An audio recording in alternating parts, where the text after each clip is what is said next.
él ha comprendido mejor la realidad política de Latinoamérica. Ningún proceso que se quiera llamar revolucionario puede hacerse en la forma en que lo hizo Correa. Y Moreno ha entendido esta realidad. No quiero ahondar más del tema por falta de espacio de tiempo, pero lo que está pasando en este minuto precisamente es muy importante. El Ecuador, todo el país votó el 4 de febrero en la consulta provocada por el presidente Moreno para que haya un cambio estructural en el país, para que se refuercen las instituciones democráticas.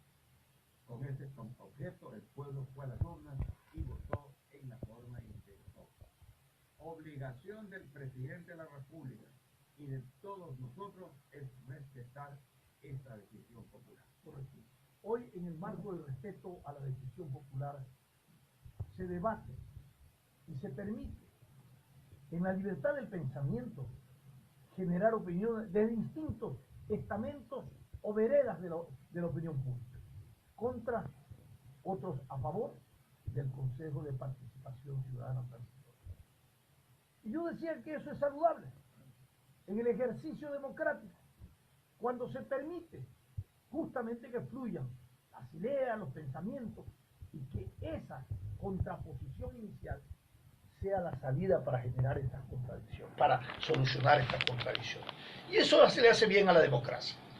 Ayer escuchaba a alguien en redes sociales, también en opiniones, que decían que el Consejo de Participación Ciudadana, de Transitorio de Participación Ciudadana, se ha convertido en una constituyente. Otros decían que el Consejo de Participación Ciudadana está haciendo exactamente lo que le manda y le mandó la consulta popular y le dijo al pueblo que la tiene que hacer. Críticas favorables, críticas opuestas, al final ahí están planteadas. Pero lo importante de esto es que hay libertad para expresarla. Antes no se hubiera podido hacer eso. Así es, definitivamente es un gran paso que se da. Que haya discrepancias es normal. Por eso participo del pensamiento del señor Carlos Alvarado, presidente de Costa Rica, cuando dice que la diversidad, eso significa mucho, de opiniones, diversidad de criterios, de etnia, pluriculturalismo, etc. Esa diversidad surge en la verdad. Cuando uno encañona o enfila una tesis con un solo pensamiento, va al fracaso. ¿Qué es lo que ha pasado con estos movimientos bolivarianos, lanzaristas, de Revolución Ciudadana, en los que querido imponer un solo criterio? Tan nefasto ha sido esto que hemos visto como la Asamblea del Ecuador, la Asamblea Nacional, por obedecer una consigna venida desde arriba, levantaba las manos y se convirtieron en altamanos, como dijo el pueblo, para aprobar todas las leyes que llegaban del Ejecutivo, sin la necesaria y oportuna discusión. Esto es positivo. Ahora, está planteándose una reforma a la Ley Orgánica de Comunicación, un paso positivo para la libertad de expresión. La Ley de Comunicación fue dictada exclusivamente, esto es innegable, para tratar de acallar la voz de la prensa independiente y libre, para tratar de amedrentar a quienes se atrevieran a criticar al mandante de turno. Pero el Ecuador felizmente es un país también excepcional en ese sentido.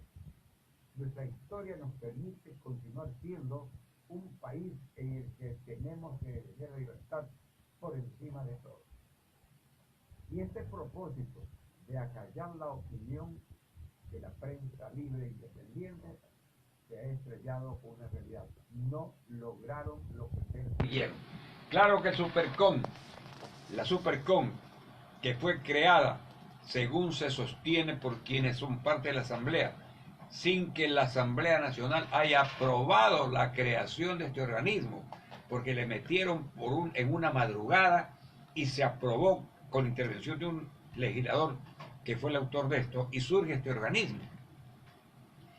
Los superintendentes de comunicación se han jactado de decir: nosotros lo que hicimos fue cumplir con la ley, multamos, sancionamos, clausuramos, etcétera, amparados en la ley. Pueden tener lugar estas expresiones para una gente mediocre, pero para quien analiza el problema de fondo, se da perfectamente cuenta que esa ley fue creada con esa perversa intención. Moreno está planteando una reforma a la ley de comunicación y está planteando la desaparición de la Supercom. La opinión pública nacional exige que se derogue totalmente la ley de comunicación. ¿Por qué? Porque si ahora se sigue manteniendo la ley con la simple reforma que desaparezca la Supercom, se mantendrá el concepto, por ejemplo, equivocado y absurdo de que la libertad de expresión y la prensa es un servicio público en vez de ser un derecho.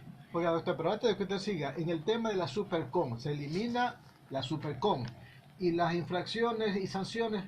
Eso le digo. Van a la justicia común. No. ¿Se eliminan también o no? Van. Se tratan en la justicia común. Ya, pero eso es lo que hay que aclarar. Así lo dijeron hoy. En la explicación que estoy haciendo de mi modo de pensar, y le agradezco su interrupción. Sí.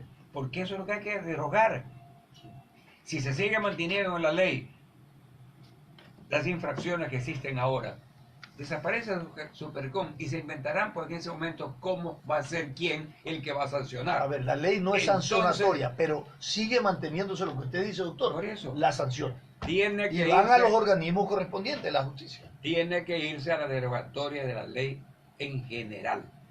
Para derogar que hay que crear una constitución. No, se la deroga totalmente. La propia asamblea que la creó la que la deroga. Eso es lo que hay que forzar por parte de quienes pensamos con libertad. ¿Por qué? Y aquí viene la inquietud soy Alcides. ¿Por qué? Porque se mantiene la estructura, no importa que desaparezca el Supercom. Se mantiene la infracción A y se va a sancionar la infracción A mañana. Se mantiene que la prensa es un servicio público y no un derecho, se sigue manteniendo el criterio. Por lo tanto, hay que ir a la derogatoria. Y yo participo y hago saber al público, que debe saberlo también, que soy partidario de la frase del viejo José Mujica. Ese sí revolucionario de verdad, pues, no revolucionario pacotilla de bolsillo de cafetín, como muchos en este país. Mujica, ¿qué es lo que dijo cuando fue presidente de la República? La mejor ley de comunicación es la ley que no existe. Es una frase que encierra mucha filosofía y una gran profundidad. Y por eso, desde esta columna de opinión, muy respetuosamente, pido, a nombre del gran conglomerado social que piensa igual, que la ley no debe ser reformada, sino debe ser derogada. Y no se diga entonces que se pide para que nadie reciba sanción si excede el uso de la libertad de expresión. Y el Código Penal, que tipifica el delito de injuria cuando se lo hace a través de un medio de comunicación, ya está vigente en el Código Penal. En el ámbito civil existe la indemnización civil planteada ante un juez civil cuando alguien se siente lesionado por alguna ofensa, alguna injuria, alguna falsedad que lance a algún medio de comunicación. Lo contencioso administrativo. Entonces hay caminos legales ya existentes. ¿Para qué haber creado este monstruo de la ley de comunicación que llevó una sola finalidad, la de atentar contra la libertad de expresión y permitir que el presidente de la República de entonces en cada sabatina se diera el lujo de romper periódicos, lo cual no lo ha hecho ningún presidente ni del África? Ha sido respetuoso de la libertad de expresión y de la prensa. Con este criterio, nosotros, los que hacemos opinión pública, tenemos la oportunidad de emitir opiniones para consejos, para consumo popular y nacional. Planteamos esto, que no se reforme solamente en la forma que se está planteando, sino que se entienda y que los legisladores planteen en la Asamblea Nacional la derogatoria de esta ley, porque es monstruosa contra la libertad de expresión. Y no lo digo yo, lo dicen todos los organismos de defensa de la libertad de expresión nacional y extranjero. Ese es el criterio que queremos plantear con motivo de esta conversación de esta mañana. Ustedes han escuchado un dicho popular que hoy trae la columna de Eduardo Carminián: muerto el perro, se acabó la rabia. Y dice: la extinción de la Supercom implica eliminar el mafioso sistema de infracciones con que se quiso amordazar a la prensa. ¿Y por qué leo esto? Porque cuando se planteaba la derogatoria total, decían que esta ley se aprobó, ¿no?, a través de la constituyente, cuando se hizo la constitución, porque hubo, escuchen, porque hubo un mandato, ¿ya? Y que para eliminar el carácter de servicios públicos de la comunicación hay que hacer una reforma constitucional. Y de ahí se puede derogar. Esto es lo que dicen los constitucionalistas. Yo pongo esto al pensamiento y al análisis. La opinión, no sé cómo, no cómo la será. comparto, no la comparto. No es así. Si se sigue manteniendo en la ley que se dice que se va a reformar el criterio de que la opinión pública es un servicio público y no un derecho, estaríamos pisando un terreno en falso y perjudicial para la libertad de expresión. O somos o no somos. To be or not to be, dijo Hamlet. Sí, ser o no ser. O somos lo uno o somos lo otro. Somos servicios públicos, somos como el alcantarillado, como el agua potable, como la luz eléctrica, como la recolección de basura. Esos son servicios públicos.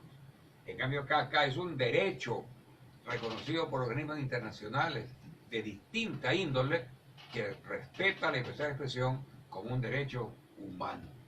Eso es lo que tenemos que Eso también hay que En cambiar. esencia hay que cambiar eso. Claro. Pero doctor, también hay que cambiar otras leyes. Si es que cambia, si es que elimina la Supercom y revisa la ley de comunicación, la ley orgánica de comunicación, usted tendrá que por lo menos 7 u 8 leyes conexas o convexas a la ley de comunicación también tienen que ser modificadas. Pero Porque si no, si es que reforma. Exacto. Pero si deroga, ¿no? No, pues si deroga. Sí, la fórmula La historia termina con eso. La reforma a la ley orgánica a la de ley orgánica, comunicación. claro. Vean, Sí. esto que voy a decir lo dice todo el pueblo que no necesita ser abogado para opinar así. La estructura jurídica que elaboró la Revolución Ciudadana es una estructura jurídica premeditada y perversa. La hizo con el propósito de que desaparezcan las personas, pero que se siga manteniendo la estructura. Y entonces era harto difícil en un solo plumazo desbaratar todo lo que había hecho la Revolución Ciudadana. Por eso yo admiro, si no admiro, respeto con mucha Las decisiones. consideración las actuaciones que se toman en este momento. Se está Por eso es desmontando transitorio, ¿no? paulatina pero firmemente esta estructura. Y no es cuestión de un día, de 8 días, ni un mes, ni un año. Es cuestión de largo tiempo. No es soplar Pero y hacer hay la que tela, empezar y se está Y se está empezando. empezando y Y hay empezando que bien. continuar. Vea usted en Argentina, a los 10 años se está sacando a luz toda la trafacía del Claro. kirchnerismo, El grupo tanto K. del marido como de la mujer y de sus adláteres. Acá también tenemos que dar algún tiempo. Sí, tengamos paciencia. Lo vamos haciendo. Aprendamos algo de los chinos. Lenta, pero seguramente se llega al final. Entonces tenemos que tener la paciencia suficiente para respetar el tiempo y esperar que el tiempo se encargue de terminar con esta barbaridad. En ese creada orden, por- porque ya tenemos poco tiempo, la postura de la Corte Constitucional, ¿verdad? Que ha dicho, bueno, pues si el Consejo Transitorio me pide información, porque va a revisar mis procedimientos, aquí le vamos a dar la información, le han dado un plazo. ¿Eso qué significa, doctor? En cuanto más? Mire, Ya se aquí hay llamaron datos. dos jueces. Usted, el tiempo no nos da, efectivamente, Sí, sí, los claro. temas son intensos e inmensos. La Corte Constitucional, para algunos, con mucho respeto, yo respeto el criterio ajeno como el que más, sostienen que la Corte no tiene por qué ser tocada por el Consejo de Participación Ciudadana. Transitorio. Transitorio, perdón. Pero el momento en que el Consejo de Transición le pide informe y aceptan y le dicen mejor denos 8 días más para poder opinar, están Allanando. aceptando que van a ser Claro, el doctor. 1 y 2, que se está sacando a relación ahora una sentencia de la Corte Constitucional del año 2008, en época de transición, cuando la Corte Constitucional de esa época, presidida por el señor Pazmiño, creo que se llama, Patricio Pazmiño. Pazmiño, sostuvo la tesis que ahora tratan de negar quienes niegan al Consejo. En esa sentencia de la Corte Constitucional del año 2008, se está diciendo que cuando hay transición, todo es posible si se respeta lo que dice el mandato que establece la transición. Ser abogado lo hemos dicho. Así en resumidas cuentas. Tampoco un gallo ni pico un pollo. Clarísimo. Sería cuestión, he leído la sentencia, está en el 2008, me escapa el número de la resolución, pero ahí está. Y la señorita María Paula Romo, entre otras personas, el día de ayer hace esta declaración y menciona esta resolución, Ay, bueno. que es una cuestión que le permite al Consejo decir, bueno, ¿y por qué se niegan? Si ustedes me dijeron este es el 8, a los 10 años ha pasado el tiempo, pero es la misma figura. Por lo tanto, yo creo que el Consejo de Transición transitorio está actuando bien. Y eso tenemos que respaldar, porque si nosotros nos ponemos a criticar, ahora, tampoco significa que tengamos que aceptar el 100%, pero dentro de los cánones que está conduciéndose, está llevando la cosa bien, hacia donde quiere el pueblo. Muy bien. A desmontar esta estructura jurídica que fue perversa y malintencionadamente elaborada por la famosa Constitución de Montecristi, con el propósito de hacer lo que ha pasado en este país. El desmontaje de esta estructura oprobiosa, concentradora de poder, abusadoras, ¿no?, y atropelladora de todas las libertades individuales y colectivas, ¿no?, que permitió o que se dio en el gobierno del expresidente Rafael Correa, su desmontaje solo ha sido posible por la decisión política que tomó oportunamente el presidente Lenín Moreno y por el pronunciamiento del pueblo ecuatoriano en la consulta. Estos dos valores, en el caso del pronunciamiento del pueblo ecuatoriano, ese valor ético, porque ahí se encarna el valor ético, ¿no?, y moral, para ejemplo del quehacer político, han sido fundamentales para encarnar en el Consejo de Participación Ciudadano Transitorio todo este proceso que justamente, como dice nuestro panelista, nos llevará a pasos lentos, pero seguros, con decisiones que realmente tengan que ver con una reinstitucionalización y que se cumpla el mandato del pueblo ecuatoriano. Queremos agradecerle a nuestro panelista, el doctor Byron López Castillo, por sus conceptos y su análisis de estos temas que están en el debate de la agenda nacional. A ustedes, por haber estado en sintonía de nuestro programa, les deseamos un feliz fin de semana.